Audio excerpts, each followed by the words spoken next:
Belum ada setahun HP flagship dari Xiaomi ini rilis, harganya sudah cukup turun drastis. Padahal speknya untuk tahun ini atau beberapa tahun lagi pun masih tergolong sadis.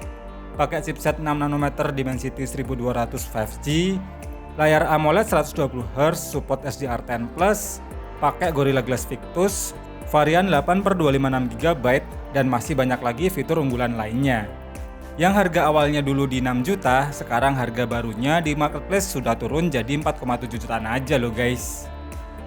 Karena ini kita belinya HP baru, jelas bakal dapat dus orinya juga ya. Dan setelah dibuka, barulah ketahuan serinya yaitu Xiaomi 11T. Dan beneran masih new segel nih, belum pernah dibuka sama sekali. Di dalamnya juga masih sama kayak HP baru Xiaomi lainnya.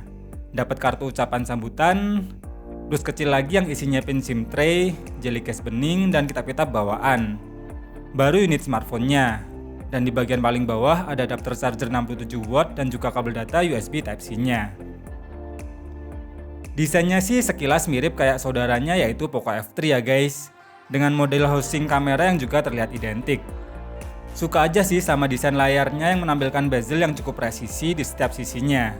Terus kualitas layarnya juga udah gonjreng banget, pakai AMOLED dengan 1 miliar warna, support 120Hz, SDR10+, dan masih dilindungi Corning Gorilla Glass Victus. Cuma sayang aja sih, kenapa sensor jarinya nggak disematin di layarnya sekalian aja ya guys. Terus kualitas suaranya juga udah mantep nih, pakai dual stereo speaker. Bikin pengalaman multimedianya jadi makin lebih maksimal.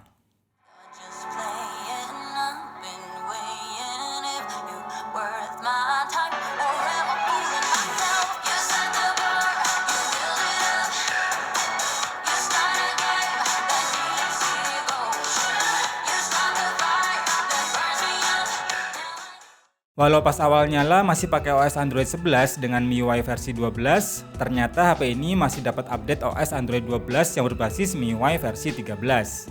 Selain performanya yang jadi lebih meningkat, jadi dapat tambahan fitur extended RAM virtual memory juga nih. Enaknya seri flagship Xiaomi ya gini ya guys, kalau ada update OS terbaru masih bakal terus disupport berkat hardware-nya yang memang udah mumpuni banget. Pakai chipset Dimensity 1200, udah gitu RAM dan ROM-nya lega banget. Jadi performanya masih bakal nyaman-nyaman aja kalau untuk jangka panjang. Pengetesan menggunakan Antutu versi 9 bisa mendapatkan skor mencapai 620 ribuan. Skor Geekbench 5 tesnya pun tergolong tinggi dan mumpuni. Tapi kalau untuk skor 3D Mark pada mode Extreme Stress Test kurang memuaskan nih dan hanya mendapatkan tingkat kestabilan di 70%. Namun jangan salah sih, dengan skor benchmark segitu, game populer seperti PUBG dan Genshin bisa ngerasain settingan terbaiknya loh guys.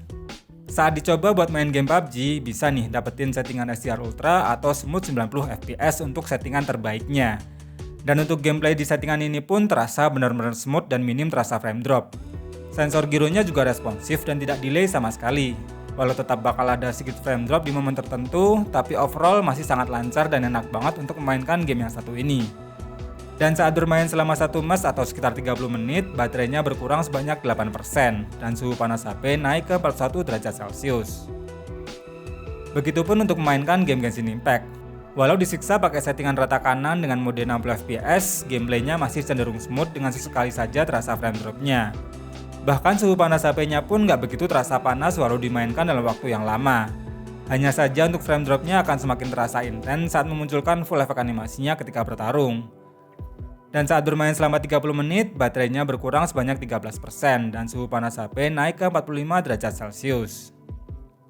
Buat muter YouTube selama 1 jam dengan kecerahan dan volume di 50%, baterainya hanya berkurang sebanyak 5%. Dan saat dites endurance baterainya pakai aplikasi PC Mark, ternyata bisa mendapatkan screen on time mencapai 15 jam. Yang tergolong awet berkat kapasitas baterai sebesar 5000 mAh yang didukung 67W fast charge.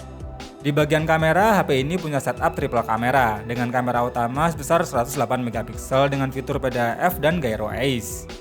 Yang didukung 8 MP ultra wide dan 5 MP untuk telefoto makro. Di bagian depan terdapat kamera selfie sebesar 16 MP yang mendukung fitur SDR. Untuk hasil foto di kondisi cukup cahaya masih tergolong memuaskan. Detailnya oke dan tone warnanya lebih terlihat natural.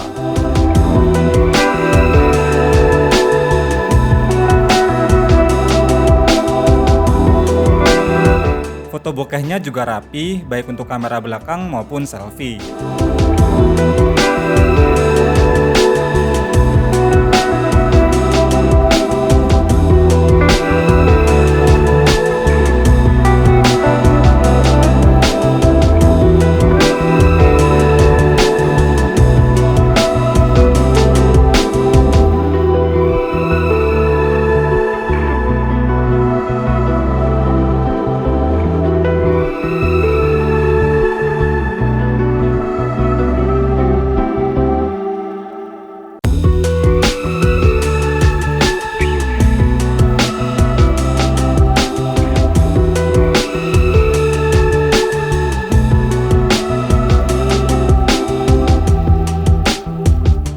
Hasil rekaman video kamera belakangnya pun juga terasa smooth dan minim terasa jitternya. Tapi kalau kamera depan masih cukup terasa goncangannya ya guys. Hai guys, nah jadi ini untuk kamera belakangnya kita set di 1080p 60 fps. Dan ini aku jalannya cukup cepat, jadi kalian juga bisa lihat kestabilannya itu kayak gimana.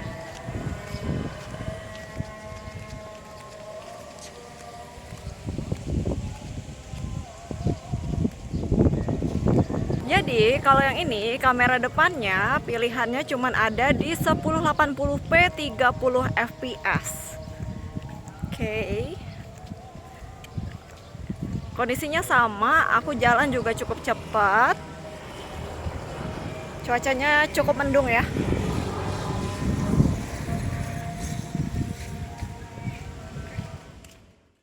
Kesimpulannya untuk sebuah HP flagship yang umurnya belum genap setahun, jelas Xiaomi 11T ini jadi makin menarik. Dengan harga terbarunya saat ini yang turunnya lumayan cukup terasa. Dari sisi layar, desain, spek hingga fiturnya pun masih terasa banget kualitas kelas atasnya. Ditambah dukungan update software yang masih terus diupdate, membuat performanya makin stabil dan efisiensi dayanya juga lebih terasa optimal. Xiaomi 11T ini juga bisa jadi seri alternatif buat yang kehabisan stok Poco F3 atau Poco F4.